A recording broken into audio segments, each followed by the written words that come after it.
오늘은 부활절 후 두 번째 주일을 맞이해서 겨자씨 하나리라고 하는 제목으로 말씀을 나눕니다.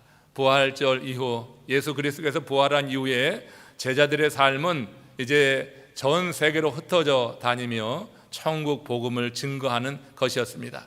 오늘 이제 겨자씨 하나리라고 하는 이 제목을 통하여서 천국의 삶은 무엇이냐, 좀 더 구체적으로 우리가 하나님께서 주시는 말씀으로 받아들여서 우리가 이 땅에서 천국을 누리고 그리고 함께 이 천국으로 많은 영혼들을 초대하는 지혜를 얻는 시간이 되기를 소망해 봅니다. 유대교에서는요, 맨과 왓이라고 하는 단어가 같은 어원을 갖고 있다, 이렇게 가르친다고 합니다. 그래서 어떤 그런 제자들에게 가르침이 있냐면, 사람이라고 하는 존재, 인간은 무엇인가를 찾고 질문하는 존재다, 이렇게 말하는 것이죠. 그래서 유대교의 교육이 굉장히 창의적이라고 하는데, 그 이유가 이렇게 바로 인간에 관한 정의, 인간은 질문하는 존재다, 인간은 무엇이라고 하는 질문을 하는 존재라고 하는 이와 같은 대명제에서 우리가 찾을 수 있다고 하는 거예요. 끊임없이 질문하는 그 유대인들, 그래서 그들의 교육이 창의적이다, 이렇게 말을 한다고 하는 거죠. 이와 관련해서 사도 바울도 바리새파 가운데 한 명이었고, 바리새인으로서 굉장히 율법에 정통한 사람으로서 그의 제자들에게 이 바울이 이제 다니면서 복음을 증거할 때 하늘나라에 대해서 증거를 하고 또 이 천국 영생에 대해서 가르치곤 했는데, 정생이라고 하는 것이 무엇이냐, 천국이라고 하는 것이 무엇이냐, 그리고 성도는 어떤 삶을 살아야 되는가 하는 질문을 던진 이후에 그가 스스로 대답한 것을 고린도전서 15장 19절에서 우리가 이렇게 찾아볼 수가 있습니다. 저와 여러분들이 마음에 한번 새기시고 우리도 이런 고백을 아마 하리라 생각이 드는데, 더욱더 확실한 고백으로 우리 가운데 있기를 원합니다. 같이 합독하겠습니다.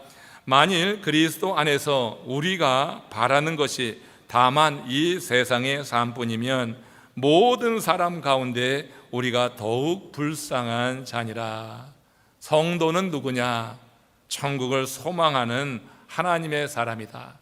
우리의 삶이 이 세상의 삶뿐이면은 그야말로 우리의 삶은 정말 불쌍한 삶이다. 모든 사람 가운데 그렇게 불쌍한 삶이 없을 거다. 세상의 사람들은 세상 낙이라도 마음껏 누리고 사는데, 이렇게 크리스천이 되어서 그 세상 낙도 누리지 못하는 이런 삶 속에 있을 때 영생에 대한 소망 없이 다만 이 세상의 삶만 바라보고 살아가게 될 때 얼마나 불쌍한 존재인가 하는 말을 하고 있는 것입니다. 이런 성도는 영원한 삶을 소망하며 살아간다고 하는 것이죠. 물론 그가 말하는 영생은 천국의 삶을 의미합니다. 근데 가만 보면 우리가 천국은 소망하지만 천국을 추상적으로 생각하는 경향이 많이 있거든요. 그렇죠? 우리가 천국이 무엇이냐 하면은 상당히 추상적으로 말하는 경우가 있는데, 예수님께서 공생애를 시작하면서 이에 대해서 말씀하신 것을 통해서 천국이 과연 어떻게 우리에게 임하는가를 같이 한번 살펴보기 원하는데, 마태복음 4장 17절 말씀에서 예수님이 하신 말씀입니다. 같이 합독하겠습니다. 이때부터 예수께서 비로소 전파하여 이르시되 회개하라, 천국이 가까이 왔느니라 하시더라. 예수님께서 공생애를 시작하면서 일성으로 하신 말씀이 바로 천국에 관한 말씀입니다. 근데 천국이 어떤 사람들에게 임하냐, 어떻게 임하냐 할 때 회개해야지 된다, 이렇게 말씀하고 있죠. 예수님은 기뻐하라, 즐거워하라, 행복하라, 복받아라, 이런 말씀을 일성으로 내놓지 않으셨어요.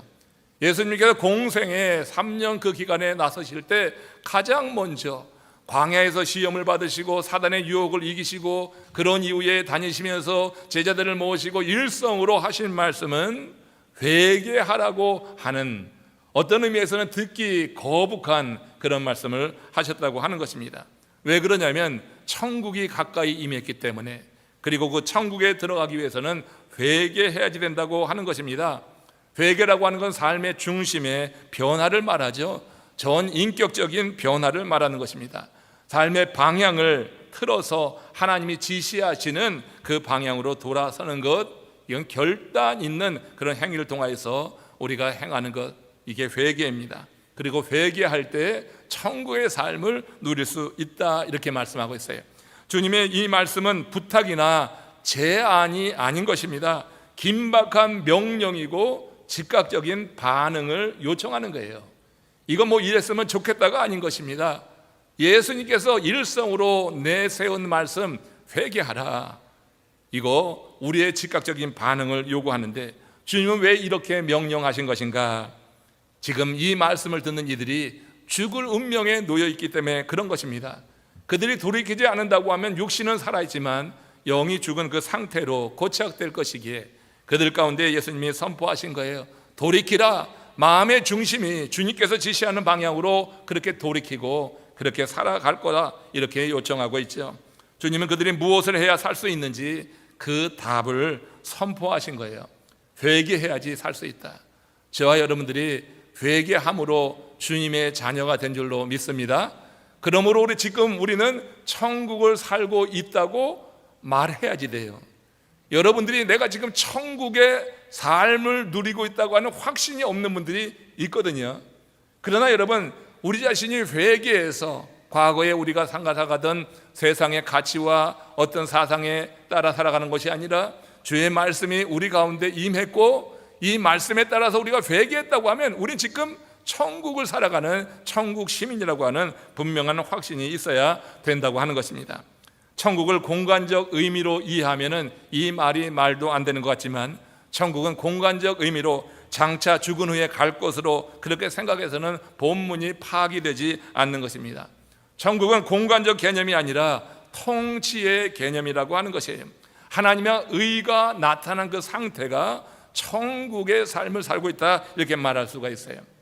제자들이 부활한 주님을 만난 이후에 그 다음에 주님께서 부활 승천하신 다음에 행한 일이 뭐냐면 바로 이 천국을 선포하며 다니고 이 천국을 선포하다가 순교한 그런 삶을 살았다고 하는 것을 우리가 기억해야지 됩니다.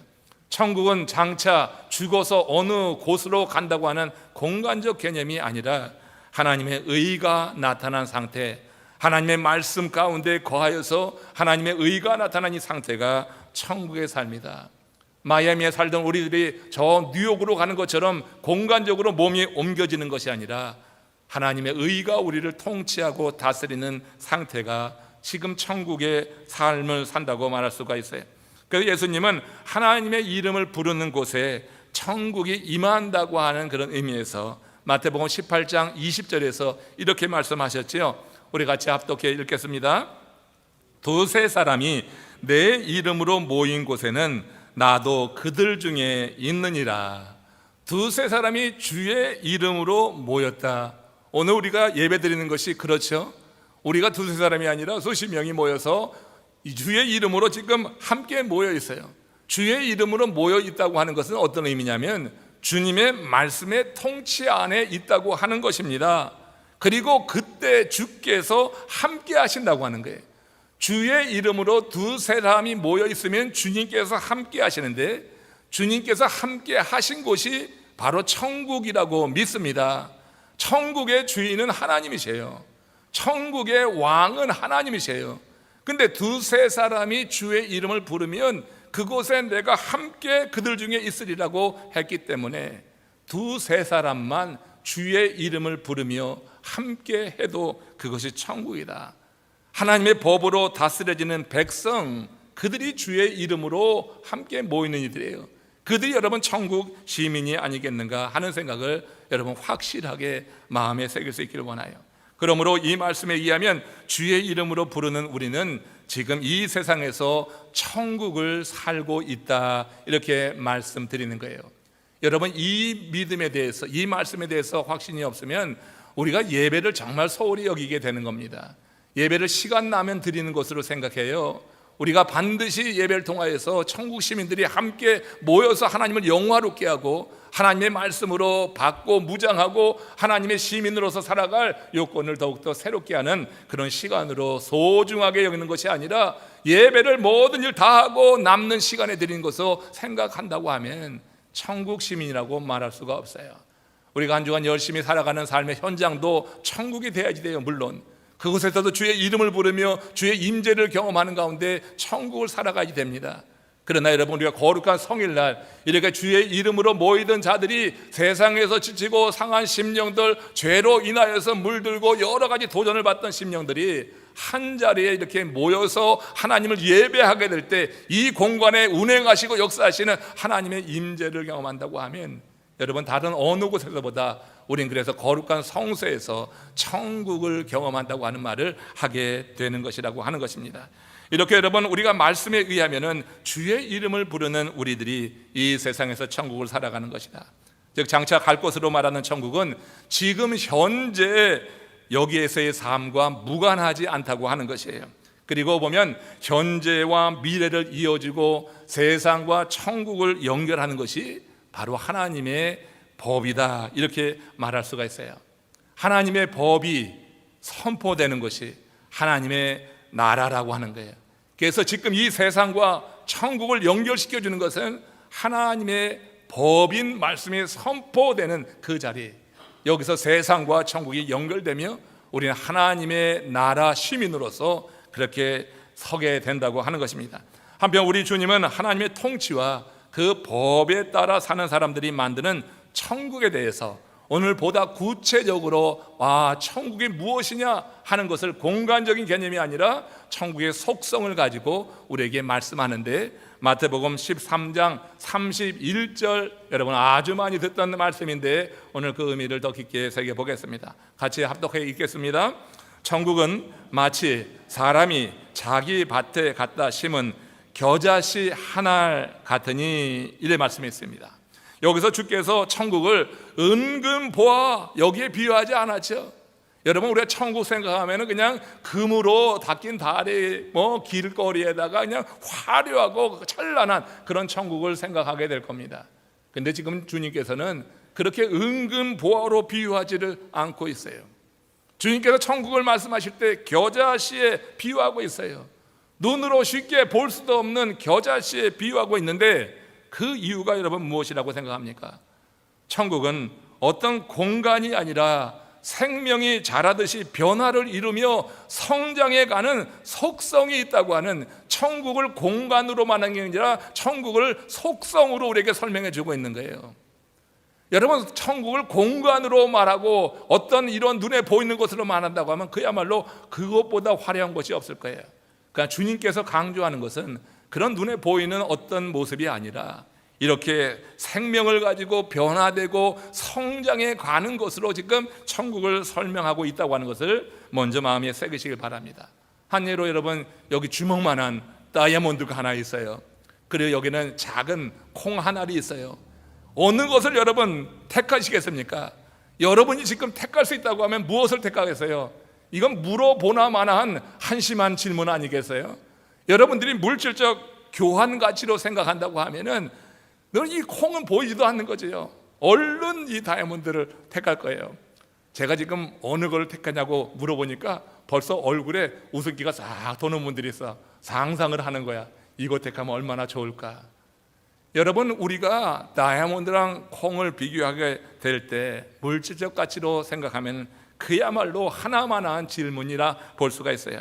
그러나 여러분, 생명력 차원에서 이 말을 이해한다고 하면 한 알의 콩이 가지는 가치가 주먹만한, 아니 바위만한 다이아몬드보다도 훨씬 크다고 하는 것을 여러분 기억해야 될 줄로 믿습니다.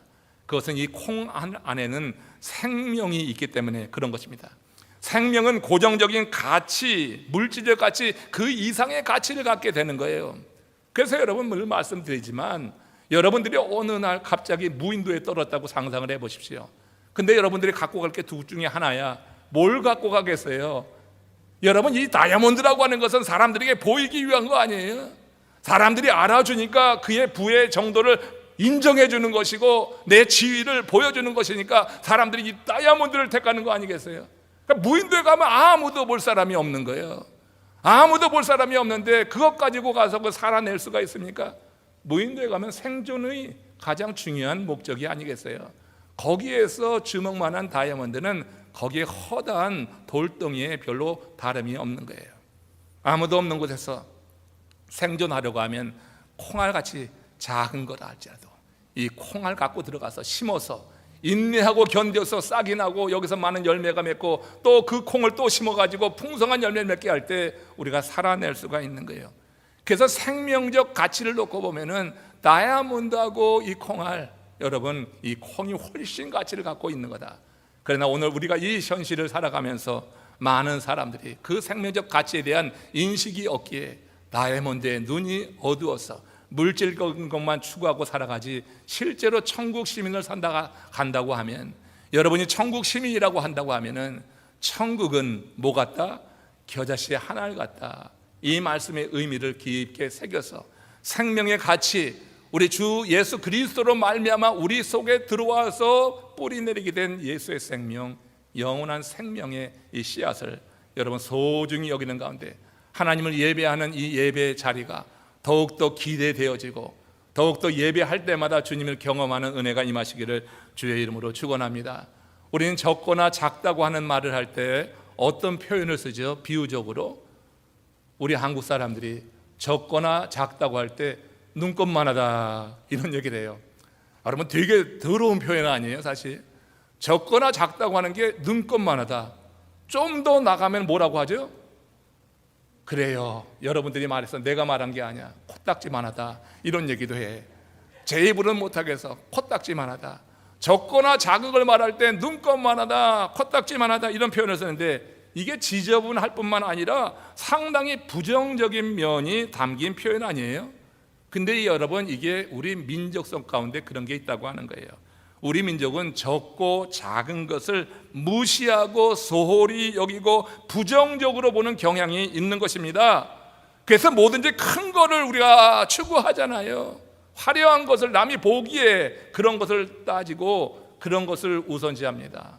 내 내면의 어떤 그런 질을 보는 게 아니라 외적인 그런 모습을 가지고 과시하려고 하는 거예요. 왜? 적고 작은 것을 나처럼 상대도 무시하고 별 볼 일 없는 것으로 소홀히 여길 것을 생각하니까 나로 하여금 부풀리는 것입니다. 것을 부풀리는 것입니다. 그래서 남들이 보아줄 때 좋고 그런 거죠. 안에는 겨자씨만한 생명 하나 갖지 않고 믿음은 전혀 없이 겉으로만 부풀리려고 하는 것 우리 가운데 있어요. 우리 민족이 적고 작은 것 이렇게 여러분 무시하고 소홀히 여기는 경향이 있는 반면에 지금 예수님 대표되는 유대인들이 갖고 있는 생각은 다르다고 하는 거예요. 그들은 작은 것, 적은 것을 묘사할 때 늘 겨자씨를 말하는 거예요. 겨자씨가 작아요. 눈으로 보기도 어려워요. 그러나 겨자씨를 말하는 이유는 그 안에 생명이 있기 때문에 그렇다고 하는 것입니다. 유대인들의 사고방식에는 겸손하면서 동시에 긍정적이고 생산적인 표현으로서 그 민족성을 보게 되는 것입니다. 그들은 현재는 적고 미약하지만 주 안에 있을 때 성장할 가능성을 보는 것입니다. 지금은 작지만 그 안에 생명이 있기 때문에 결국 이 생명이 자라서 커질 것에 대한 가능성을 보고 지금 작은 것을 무시하지 않고 지금 작지만 커질 거야 하는 기대와 소망을 심어주면서 이렇게 겨자씨로 비유해서 말한다 하는 것입니다. 그래서 그들은 적거나 작거나 무시하거나 소홀하지 않고 그 가운데 그 생명이 싹들 때를 기대하며 주님의 역사를 기다린다고 하는 것이에요. 주님은 오늘 본문에서 우리 안에 겨자씨만한 말씀만 있어도 내면의 천국이 이루어진다 말씀하고 있어요. 우리 안에 주먹만한 다이아몬드가 있어서 천국이 이루어지는 게 아니에요. 주먹만한 다이아몬드 있으면 지옥을 살아가게 됩니다. 탐욕과 탐심이 그의 삶을 지옥처럼 만들어갑니다. 그러나 겨자씨만한 말씀의 씨앗이 있어도 이 말씀은 생명력을 갖고 있기 때문에 결국 우리 내면에서부터 천국이 이루어지는 거예요. 결국 여러분 주님께서 말씀하시는 천국이라고 하는 것은 어떤 공간이 아니라 이렇게 변화된 상태, 성장하는 모습, 그 내면의 변화 이런 것을 천국으로 말하고 있고요. 이때 하나님께서 그를 통치하시고 그를 위해서 일할 수 있기 때문에 그런 겁니다. 겨자씨 같은 말씀의 씨앗이 있어야지 하나님이 우리 안에서 일할 수 있는 여지가 있는 거예요. 다이아몬드 같은 큰 그런 욕심만 있어갖고는 하나님이 일할 수가 없어요. 이 겨자씨만한 씨앗의 말씀이 있으면 하나님은 얼마든지 우리 안에서 일하시면서 우리의 삶을 선하게 이끌어 가신다고 하는 것입니다. 그 증거를 한번 봅시다. 사무엘상 14장 6절 말씀입니다. 같이 합독하겠습니다. 요나단이 자기 병기든 소년에게 이르되 우리가 이 할례 없는 자들의 부대에게로 건너가자. 여호와께서 우리를 위하여 일하실까 하노라. 여호와의 구원은 사람의 많고 적음에 달리지 아니하였노라. 요나단은 사울의 아들입니다. 이스라엘 초대왕 사울의 아들인데 그가 지금 그 안에 겨자씨만한 이런 믿음을 가지고 저 블레셋 진영으로 넘어가서 블레셋 군을 한번 흔들어 보자, 이렇게 자기의 병기든 소년에게 말하고 있는 거예요. 병기든 소년은 요나단이 함께 블레셋 진영으로 가자 했을 때 두려웠을 것입니다. 모든 이스라엘 군대가, 블레셋 군대가 이렇게 대규모로 쳐들어왔을 때 두려워 떨고 있는 상황이었어요.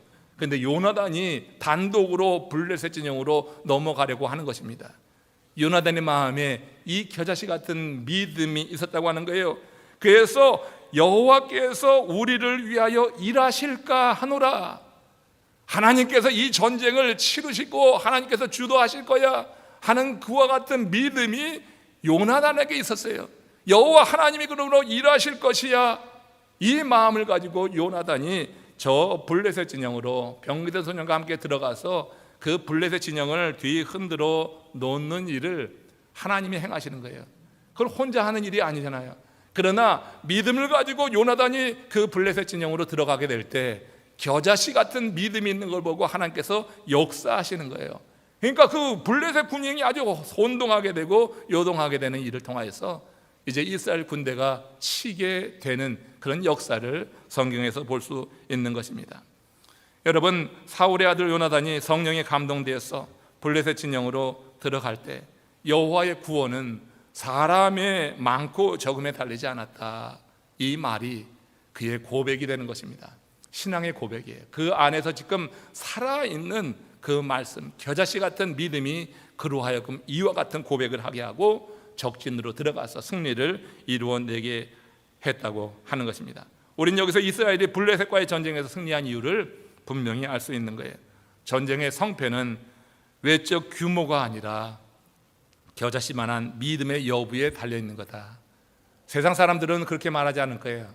그러나 믿는 우리들은 이와 같은 고백이 진실로 우리 입술에서 나와야 될 줄로 믿습니다. 세상 사람들은 이 말이 이해되지 않아도 정말 여러분들이 참 믿음으로 구원에 이른 하나님의 사람이라고 하면 분명히 고백할 수 있어야 돼요.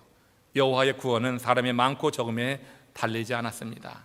우리 안에 겨자씨만한 믿음이 있느냐 없느냐 여부에 달린 거예요. 1967년에 있었던 일입니다. 이스라엘 북쪽의 시리아, 동쪽의 요르단, 저 남쪽의 이집트가 연합을 했습니다. 연합군이 형성돼서 이스라엘을 침공해 오는 것입니다. 소위 말해서 6.1 전쟁이 이제 벌어지게 된 것입니다. 이스라엘이 1948년에 시오니즘을 내걸고 2000년 동안 뿔뿔이 흩어져 있던 그 유대인들이 한 곳으로 모였어요.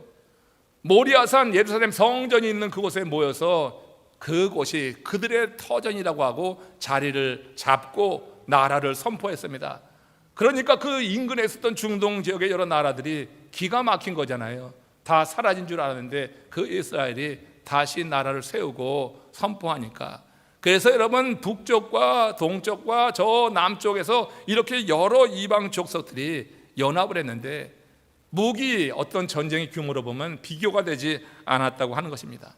대단한 군사력을 가진 국가들이 연합을 해서 정말로 작은 이스라엘을 그저 삼키려고 하고 그 땅에서 몰아내려고 했는데, 놀랍게도 이스라엘 군 그 지휘부가 뭐라고 선포하냐면 우리는 6일 만에 전쟁을 승리로 이끌 것이고 제7일에 안식할 것이다, 이렇게 선포를 해버리고 만 겁니다. 그리고 실제로 여러분 아다시피 그 중동 전쟁에서 이스라엘이 대승을 거두잖아요. 6일 만에 승리를 선언하고 7일째 안식하는 일이 실제로 있었습니다. 6.1 전쟁, 여리고 전쟁, 기드온 전쟁, 그 기적의 종합판이라고 불릴 수 있는 이 6.1 전쟁의 승리의 원인이 무엇이냐? 고난의 역사 속에서 더욱 단단해지고 그들 안에 살아있는 겨자씨 같은 믿음, 그 믿음이 그런 승리를 거두었다고 우리는 말해야지 돼요. 세상 사람들은 뭐라 말해도 우리는 이 기적이 하나님께서 이루신 일이지, 유대인들이 그렇게 믿었던 것처럼 이런 세상적 계산으로 설명할 수 있는 전쟁의 승리가 아닌 것입니다. 그 많은 적군들을 이렇게 작은 나라가 단 6일 만에 물리쳐 내고 제7일에 안식했다고 하는 것, 놀라운 전쟁사에서 우리가 기억할 만한 일이에요. 우리 안에 겨자씨 같은 믿음이 있을 때, 이 겨자씨 같은 믿음이 하나님이 역사하는 여백을 마련해 주는 거예요. 이것이 없이 우리 안에 그저 다이아몬드만 가득 차 있다고 하면 하나님 우리를 통해서 일하시지 않아요. 그러나 정말로 자가 눈에 보이지도 않지만 생명 있는 이 믿음을 갖고 있을 때 하나님이 그의 삶에 역사하시는 증거들이 이렇게 지금도 우리 가운데 있는 거예요. 여러분, 이스라엘 역사 가운데 또 다른 예를 한번 보면은 다윗이 블레셋 군대를 쳐붙인 그와 같은 일화를 찾아볼 수가 있습니다. 사무엘상 17장 48절 말씀 보십시오. 같이 합독하겠습니다. 블레셋 사람이 일어나 다윗에게로 마주 가까이 올 때에 다윗이 블레셋 사람에게로 마주 그 항우를 향하여 빨리 달리더라. 이 블레셋 사람이 누군지 아시죠? 누굽니까? 이 블레셋 사람이 누구예요? 블레셋 사람은 골리앗입니다. 이 골리앗 한 사람 때문에 이스라엘 전 진영이, 군대가 다 싸울 의욕을 잃어버리고 그 마음이 물같이 녹았다고 성경은 말하고 있어요. 골리앗 한 사람이 나서서 그렇게 이스라엘을 모욕하고 하나님을 모욕하는데도 나서서 싸울 사람이 없었습니다. 그때 여러분, 그 다윗이 그 형들을 만나기 위해서 아버지의 요청을 받고 전쟁터로 간 거 아니에요? 그때 전쟁터로 가보니까 현실이 정말 기막힌 거예요. 이때 다윗이 내가 나가 싸우겠습니다. 아무도 나서려고 하지 않을 때 내가 나가 싸우겠다. 내가 아비의 양을 칠 때 곰이 오거나 사자가 오면 내가 그 곰의 입에서 아비의 양을 구해내었고, 그 사자의 발톱에서, 내가 사자 입에서, 곰의 발톱에서 그 양을 지켰다고 간증을 하면서 사울 왕의 허락을 받아서 결국 골리앗과 맞선 거예요. 그때 여러분, 이 골리앗과 맞선 다윗이 보인 모습이 바로 이거예요. 한번 다시 보세요.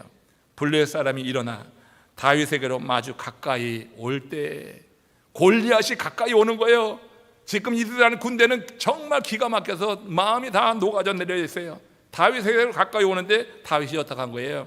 다윗이 블레셋 사람에게로 마주 그 항우를 향하여 빨리 달렸더라.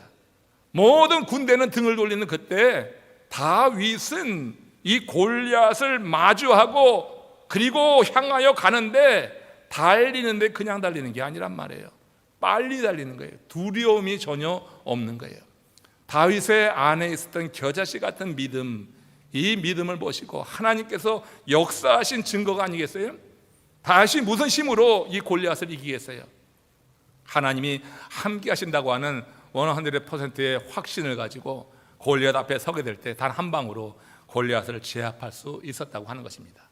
우리 안에 겨자씨 같은 믿음이 있느냐? 이 겨자씨 같은 믿음이 우리 안에 천국을 이루는 거예요.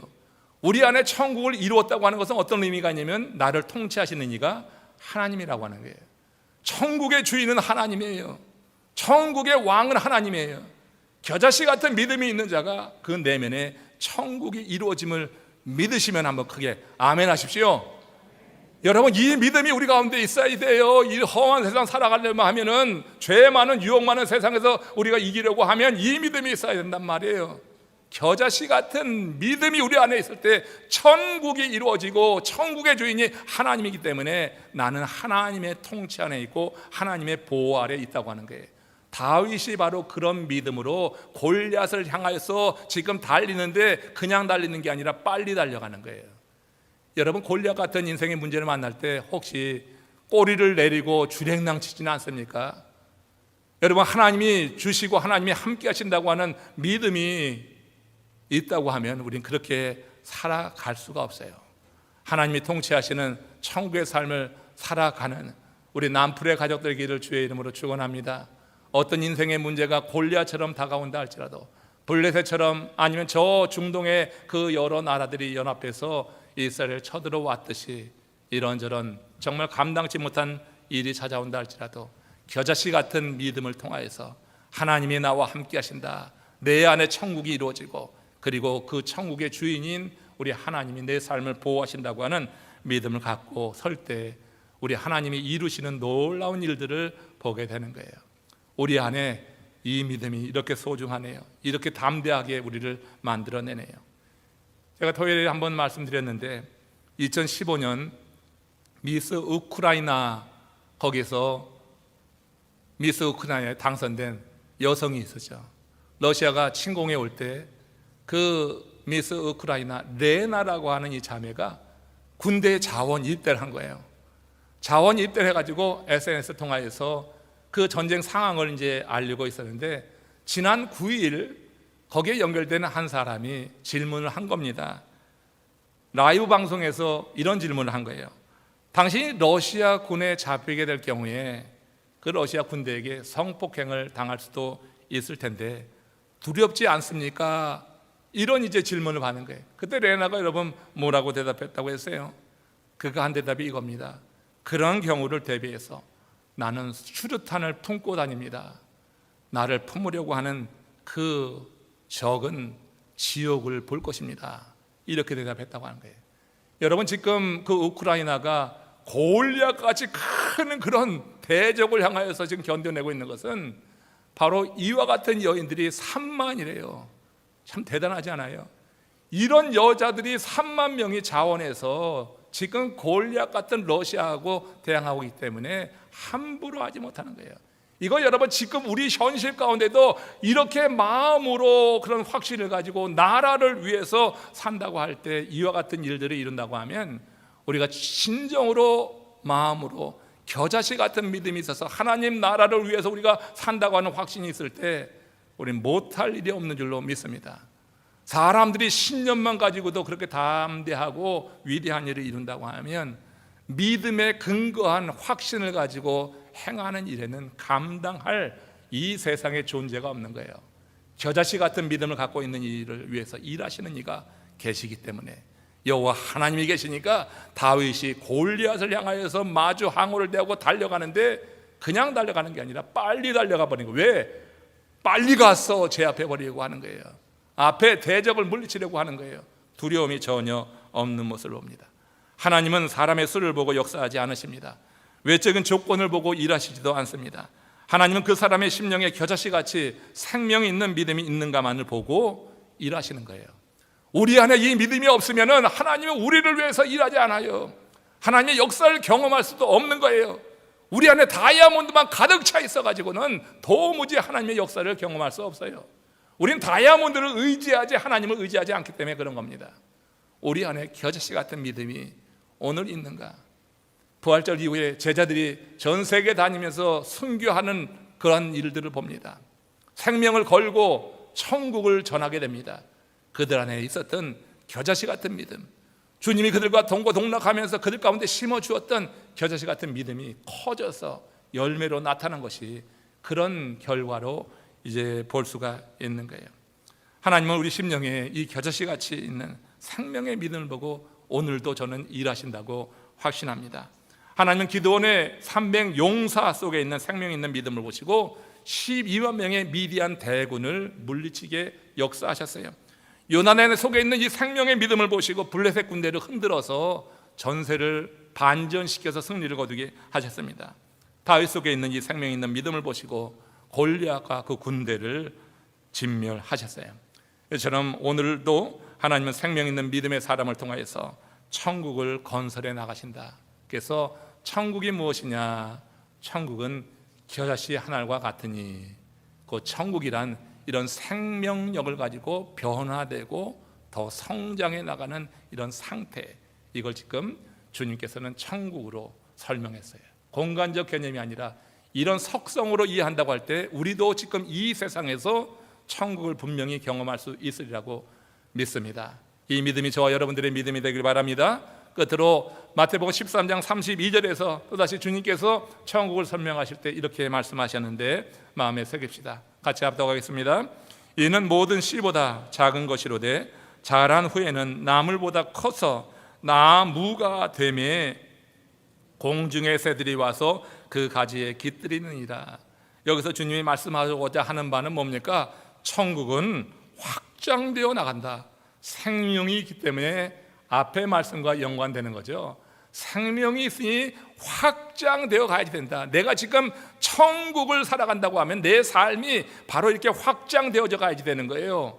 세상적인 번영만 꿈꾸지 마시고 나로 인하여서 한 영혼이 쉼을 얻을 수 있는 복음을 증거하는 전도자의 삶을 살아낼 수 있기를 원합니다. 내 삶의 그늘에 누군가 들어와서 쉼을 얻고 내가 살아가는 삶의 모습을 보고 천국을 경험하고 그의 삶에도 변화가 일어나고 그 안에도 생명이 심겨지는 그런 삶을 살아낼 수 있기를 원합니다. 세상을 탓하지 말고 내 자신을 먼저 들여다보면서 내가 과연 천국을 지금 살아가고 있고 이 천국의 확장을 위해서 얼마만큼 일하고 있는가. 모든 씨보다 작은 것이로되 자란 후에는 나물보다 커서 나무가 되매 공중의 새들이 와서 그 가지에 깃들이느니라. 천국을 살아간다고 하면 분명히 이 확장에 우리도 쓰임을 받아야지 될 거예요. 우리나라에 복음이 처음 들어오는 과정을 보면 이 말씀을 보다 이해하기가 쉬운데 1866년에 영국의 토마스 선교사가 조선에 들어오려 했습니다. 그때 우리 조선은 쇄국 정책을 폈습니다. 그래서 문호를 열지 않았습니다. 그뿐 아니라 조선 수군이 그가 탄 배에 대포를 쏘아댔습니다. 그래서 배가 침몰했습니다. 스미스 선교사도 배와 함께 침몰해 죽게 되는데 그가 들고 왔던 쪽복음이 파도에 밀려서 해안으로 오게 됐는데 그때 한 어부가 그 쪽복음을 해안에서 주워가지고 가져왔습니다. 종이가 좋았잖아요. 그걸 가지고 자기 방에 벽지로 사용한 거예요. 벽지로다가 그 성경을 붙여놓은 것입니다. 그런데 이 어부가 가만히 누워있다가 심심풀이 삼아서 그 성경을 읽기 시작했어요. 그러던 중 어느 한 말씀이 그의 마음에 와 닿았습니다. 그의 마음을 변화시켰습니다. 그것으로 인해서 그는 주님을 영접하게 되었고 그래서 이 땅에 복음이 널리 전해졌다고 하는 그런 기독교사의 한 일화가 있습니다.